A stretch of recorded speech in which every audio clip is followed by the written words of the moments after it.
For most of human history, people have homeschooled their children. Although they didn't call the process homeschooling back then, in essence, their children's education was not outsourced to any strangers, but was carried out at home or in the community. Modern schools were invented only a couple of hundred years ago, and when people began to realize their harmful effects, many of them returned to the age-old practice of homeschooling. The way homeschooling is practiced today is much different from the way it was carried out historically. However, the basic notion is the same. Kids learn from their environment, from their family members, and through real-life experiences.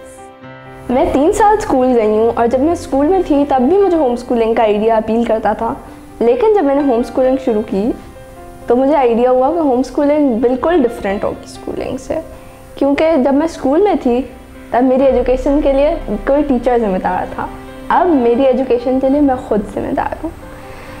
इससे बहुत फ़ायदा भी हुआ क्योंकि मैं अपने आप को बेहतर तरीके से समझ सकी। मैंने ये डिस्कवर किया कि मेरी पर्सनैलिटी किस तरह की है, कौन सी स्टडी टेक्निक्स और मेथड्स मेरी पर्सनैलिटी को सूट कर दी है, और मैं अपने आप को बेहतर तरीके से पढ़ सकी। जैसे जब मैं पाकिस्तान स्टडीज़ पढ़ रही थी ओ लेवल्स के लिए, तो मैंने ये बजाय इसके कि सब स्टूडेंट्स जिस तरह लीनियर नोट्स बनाते हैं उसके बजाय मैंने विजुअल नोट्स बनाए, मैंने माइंड मैप्स बनाए, अपने नोट्स को इलस्ट्रेट किया। उससे फ़ायदा ये हुआ कि मैं ज़्यादा बेहतर तरीके से कॉन्सेप्ट्स को समझ सकी और उन्हें रिटेन कर सकी। होम स्कूलिंग एक्चुअली एक वन साइज़ फिट्स ऑल वाली अप्रोच नहीं होती। इसमें हम अपने आप से अपने हिसाब से जो है वो कस्टमाइज़ करते हैं अपनी स्टडी प्रैक्टिसेस को, और हम देखते हैं कि कौन सी चीज़ हमें सूट करती है, कौन सी चीज़ हमें नहीं करती, और हम उस हिसाब से चलते हैं। Unlike the approach towards learning in conventional schools, in which each child has to go through the same tasks and activities, regardless of whether or not they're interested in it, homeschooling leans towards a more customized approach. We believe that every child is different and will follow a unique path in his learning. Therefore, the daily activities of homeschoolers like us revolve around stuff that we're actually interested in or passionate about. And although we do set up our own long-term study targets as well, there is generally no need to follow a strict and rigorous study routine. क्योंकि मैं एक home Schuler हूँ इसलिए मैंने बहुत सारे मेरे experiences हैं। फॉर एग्जांपल मैं वुडवर्क सीख रहा था। मैंने वुडवर्क में एंगल्स पढ़े खासे साल पहले, और कुछ अर्से पहले मैंने वही चीज़ टेक्स्ट बुक में पढ़ी। तो इससे बहुत हेल्प होती है इन रियल लाइफ एक्सपीरियंसेस से टेक्स्ट बुक लर्निंग में भी। तो मेरे ख्याल है कि मैंने जो अपनी वुडवर्क पढ़ते हुए जिस तरीके से सीखा था उस तरीके से मैंने टेक्स्ट बुक में नहीं सीखा। अबाउट 4.5 years ago मैंने अपना ब्लॉग बनाया, और वो इसलिए बनाया क्योंकि मुझे राइटिंग का शौक़ था शुरू से, लेकिन फिर होम स्कूलिंग के बाद मुझे लगा कि शायद हमारे पास कोई प्लेटफॉर्म नहीं है जिसमें हम अपनी राइटिंग शोकेस करें या लोगों को दिखाएं। तो फिर ब्लॉग बनाने का ये एक पर्पज़ था, एक तो ये कि हम अपनी राइटिंग्स को प्रिजर्व कर सकें, और बाद में लाइक सेवरल ईयर्स ऑन हम लुक बैक कर सकें कि भाई अच्छा हमने ये काम किया। लेकिन एक और मकसद ये भी था कि हम और लोगों तक पहुंचा सकें, या किसी को हम दिखाना चाहें तो बहुत आसानी से दिखा सकें। मैं अभी तक उसको मेंटेन करती हूँ और फिर रेगुलरली पोस्ट करती हूँ, तो उससे ख़ासा फ़ायदा हुआ। और हमें लगा कि और बच्चों को भी अपने ब्लॉग्स बनाने चाहिए, स्पेशली अगर वो होम स्कूलर्स हैं। तो उस मकसद के लिए मैंने ब्लॉगिंग की वर्कशॉप भी कराई ताकि और बच्चों को भी ये कॉन्सेप्ट समझ आए। लोग मुझसे पूछते हैं कि आप क्या करते हैं, आप प्रोजेक्ट्स वगैरह करते हैं। मैं उनको बताता हूँ कि मेरा एक ब्लॉग है, उस पर मैंने अपने वुडवर्क के, अगर मैंने कुछ पकाया है वो मेरे वुडवर्क के, मेरे आर्ट वर्क के, इन सब चीज़ों के मैंने प्रोजेक्ट की तस्वीरें डाली हैं, इसलिए ताकि जो मैं बनाऊँ वो मेरे पास सेव्ड रहे। तो इसके लिए मेरा जो ब्लॉग है उस पर मैं अपनी ये चीज़ें, और कभी कभी अगर मैं कोई राइटिंग करता हूँ तो वो मैं अपने ब्लॉग पर डालता हूँ। हम होम स्कूलर्स हैं, इसका ये मतलब नहीं है कि हम घर में रहते हैं, हम भी निकलते हैं बाहर, हमारे भी दोस्त हैं, हम भी लोगों से इंटरेक्ट करते हैं, हम इसी सोसाइटी में रहते हैं। ऐसा थोड़ी है कि हमें किसी डर में बंद कर दिया। मतलब होम स्कूलर्स होने का ये मतलब नहीं है। और ठीक है, उस तरह का सोशल एक्सपीरियंसेस हमारे नहीं होते, क्योंकि हमें रोज़ एक 30 बच्चों की एक अपनी एज के 30 लोगों से इंटरेक्शन नहीं होता हमारा, लेकिन इसका ये मतलब नहीं है कि हमारे लोगों से इंटरेक्शन नहीं होता। हम रियल लाइफ में भी देखें तो हमारे रोज़ अपनी एज के, अपने जेंडर के, अपनी लेवल के लोगों से इंटरेक्शन तो नहीं होता, हमारी तो हर तरह के लोगों से इंटरेक्शन होता है, बच्चों से, बूढ़ों से, अपने एज के लोगों से, सबसे होता है। तो like the kind of socialising जो होम स्कूलर्स एक्सपीरियंस करते हैं, that is actually more real socialising. लोग ये समझते हैं कि स्कूल में जो बच्चे होते हैं उनको अगली क्लास में आना होता है, उसके लिए एक फाइनल एग्ज़ाम होता है, वो पास करते हैं फिर अगली क्लास में आ जाते हैं, या उनके पूरे ईयर की परफॉर्मेंस के हिसाब से वो उनके नेक्स्ट ग्रेड में आते हैं। लेकिन और फिर लोग हमसे पूछते हैं कि आप लोग कैसे कह सकते हैं कि अच्छा आपकी 5 क्लास हो गई, 6 क्लास में आ गए, आप 6 क्लास हो गई, मतलब अगली क्लास में आप लोग कैसे आ सकते हैं।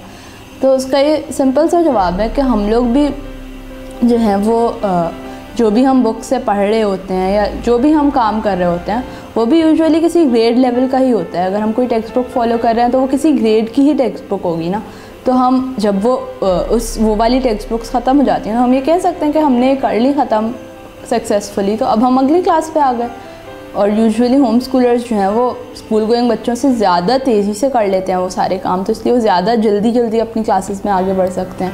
उनको ज़रूरी नहीं है कि एक पूरा साल ही लगे वो करने में। हम लोग जो हैं वो जब खुद पढ़ रहे होते हैं और हमें लगता है कि अब हम इस वाली क्लास की जो इस टेक्स्ट बुक में जो चीज़ें जो इस लेवल की होती हैं वो हमारी कंप्लीट हो गई हैं, वो हम उसके कॉन्सेप्ट्स हमें समझ में आ गए हैं, साइंस के, इंग्लिश की हमने रीडिंग कर ली है, तो हम नेक्स्ट बुक पे चले जाते हैं। और अगर हम नेक्स्ट बुक पे कंफर्टेबल नहीं होते तो हम दोबारा नीचे वाली पे कुछ पढ़ते हैं, फिर दोबारा हम नेक्स्ट बुक पे चले जाते हैं। ऐसे हम करते हैं। और हम कोई टेस्ट नहीं होता, कोई एग्ज़ाम नहीं होता हमारा कि एग्ज़ाम के लिए हम रुके रहें। हम वैसे भी अगर जब 4 का बुक का नहीं पढ़ने थे जिसका दिल चाह रहा, 5 का नहीं, जैसे कुछ अर्से पहले मैंने 6 की बुक नहीं पूरी की थी, बल्कि वैसे ही 7 पे आ गया था क्योंकि मुझे लगा था कि अब मैं 7 भी पढ़ सकता हूँ। तो ऐसे ही हमें कोई मुश्किल नहीं होती, हमारे लिए ये होता है कि जो दिल चाहे वो पढ़ सकते हैं, जब नहीं दिल चाहे तब नहीं पढ़ सकते। अगर मेरा रात में दिल चाह रहा है पढ़ने का, रात में पढ़ें, सुबह में दिल चाह रहा है सुबह में पढ़ें, शाम में दिल चाह रहा है शाम में पढ़ें। कोई तय नहीं होता कि इतने बजे ये पढ़ना है, इतने बजे ये पढ़ना है, जब जो दिल चाहे जितना चाहे पढ़ सकते हैं होम स्कूलर्स। ये एक होम स्कूलिंग की बहुत अच्छी बात है मुझे लगता है। कुछ सालों पहले थर जो पाकिस्तान का एक डेज़र्ट है वहाँ कहत आ गया था, तो वहाँ पे लोगों को बहुत मुश्किल हो रही थी। तो फिर हम लोगों ने सोचा, वैसे ही तब हम लोगों ने होम स्कूलिंग स्टार्ट कर दी थी, तो हम लोग एक फ़ंड रेजिंग इवेंट करना चाह रहे थे उन थर के लोगों के लिए। तो फिर हमने और अपने कुछ दोस्तों के साथ मिलके हमने बहुत सारी हैंडीक्राफ्ट्स की चीज़ें बनाई, खुद ही एनवेलप्स, ज्वेलरी और बुक मार्क्स, इस टाइप की चीज़ें। और फिर हमने एक हैंडीक्राफ्ट एग्ज़िबिशन की जिसमें हमने वो सारी चीज़ें सेल की और उसके बाद जो पैसे आए वो हमने थर के लिए डोनेट किया। तो इस टाइप की बहुत सारी अपॉर्चुनिटीज़ हमें मिलती रहती हैं। लोग हमसे सवाल अक्सर करते हैं कि आप लोग होम स्कूलर्स हैं तो आपको जॉब कौन देगा, आप लोगों के पास वो सारी सर्टिफिकेट्स वगैरह, और जो स्कूल में जिस तरह बच्चों की ट्रेनिंग होती है उस तरह तो नहीं होती, आप रियल लाइफ में जाके क्या करेंगे। तो इसका एक सिंपल सा जवाब है कि पहली बात तो ये कि जॉब मिल जाएगी हमें इंशाल्लाह। बात ये कि हम में से कोई जॉब एक्चुअली करना भी नहीं चाहता, क्योंकि हम ये समझते हैं कि बिज़नेस करना ज़्यादा बेहतर है।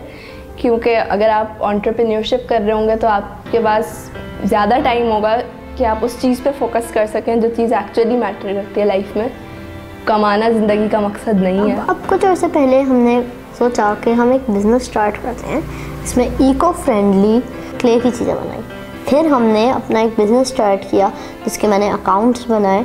वो बिज़नेस इसलिए नहीं था, प्रॉफिट के लिए नहीं था, बल्कि वो लर्निंग के लिए था। वो हमने ये चीज़ सीखने के लिए किया कि कोई बिज़नेस को कैसे करते हैं। हमने कोई बिज़नेस स्टडीज़ नहीं पढ़ी हुई, उसके बारे में हमने 1-2 ऐसी किताबें पढ़ी, मगर फिर हमें पता चला कि बिज़नेस की क्या चीज़ें होती हैं, क्या चीज़ इंपॉर्टेंट होती है। इसलिए ताकि अगर हमें कभी बिज़नेस करना पड़े तो हमें पता हो कि क्या चीज़ कैसे करना चाहिए।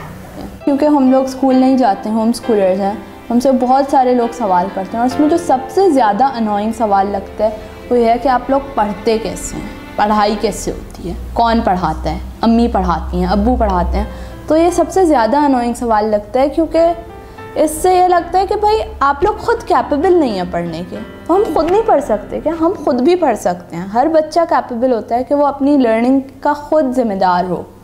तो हम लोगों ने भी खुद पढ़ा, मैंने ओ लेवल्स भी किया, तो मैंने कोई एक्सटर्नल हेल्प नहीं ली, अपने अम्मी अब्बू से भी हेल्प नहीं ली, मैंने खुद ही पढ़ा और मैंने कर लिया अल्हम्दुलिल्लाह। और अब मैं ए लेवल्स की भी खुद ही तैयारी कर रही हूँ। तो सही है, आपको अगर मुश्किल हो रही है तो हम ये नहीं कहते कि हम नहीं लें एक्सटर्नल हेल्प, लेकिन बात यह है कि हम खुद भी पढ़ सकते हैं कि हमारे अंदर भी वो पोटेंशियल होता है कि हम खुद पढ़ सकें। बहुत सारी ऐसी चीज़ें होती हैं जो बच्चे खुद ही सीख जाते हैं, जैसे चलना, बातें करना, लेकिन हम ये समझते हैं कि पढ़ना लिखना जो है उनको किसी को सिखाना पड़ेगा, कोई सिखाएगा तो ही उन्हें आएगा, वरना नहीं आ सकता। तो ये एक रॉन्ग एजम्पशन है, क्योंकि जैसे बच्चे बाकी चीज़ें सीख रहे होते हैं वैसे ही वो हम समझते हैं कि पढ़ना लिखना भी सीख सकते हैं। मैं अगर अपनी बात करूं, 3.5 साल की थी तब मुझे रीडिंग आ गई थी अल्हम्दुलिल्लाह। और हालांकि लोगों ने मुझे थोड़ा बहुत पढ़ाया भी होगा, लेकिन क्योंकि हमारे घर का माहौल ऐसा था, मेरी बड़ी बहन, मेरे अम्मी अब्बू, हर किसी को मैं पढ़ता हुआ देखती थी, तो it was just something natural for me. तो मैंने खुद ही, मुझे पढ़ना आ गया अगर देखें तो इस तरह और भी चीज़ें बच्चे सीख सकते हैं अगर बच्चों को छोड़ दिया जाए और बच्चों के घर में ऐसा एनवायरनमेंट हो, तो बहुत सारी चीज़ें ऐसी हैं जो बच्चे खुद ही सीख सकते हैं। होम स्कूलिंग का भी कोई करिकुलम होता है, nature, family, real life experiences, ये 3 चीज़ें होम स्कूलिंग का करिकुलम है। इस पर होम स्कूलिंग खड़ी होती है, ये 3 pillars of home schooling. Home schooling का ये मतलब नहीं है कि हम किसी कॉलेज या यूनिवर्सिटी भी नहीं जाएंगे, क्योंकि होम स्कूलर्स भी बहुत एम्बिशियस होते हैं और होम स्कूलर्स भी ज़्यादातर होम स्कूलर्स अपनी पढ़ाई में स्कूल गोइंग बच्चों से ज़्यादा आगे होते हैं। तो इसलिए वो लोग भी यूनिवर्सिटी जाना चाहते हैं और यूनिवर्सिटी वो जा सकते हैं अगर वो ओ लेवल्स और ए लेवल्स प्राइवेटली कर लें, उसके बाद उनके पास कोई बैरियर नहीं होता, वो यूनिवर्सिटी आराम से जा सकते हैं। हमारी लर्निंग का एक बहुत बड़ा सोर्स जो है वो ट्रैवलिंग था। होम स्कूलिंग के दौरान हमें कई ट्रिप्स करने का मौका मिला, जो हम अगर स्कूल में होते तो शायद हमारे पास इतना टाइम भी नहीं होता, क्योंकि स्कूल में तो आपको ज़्यादा छुट्टियाँ कर भी नहीं सकते।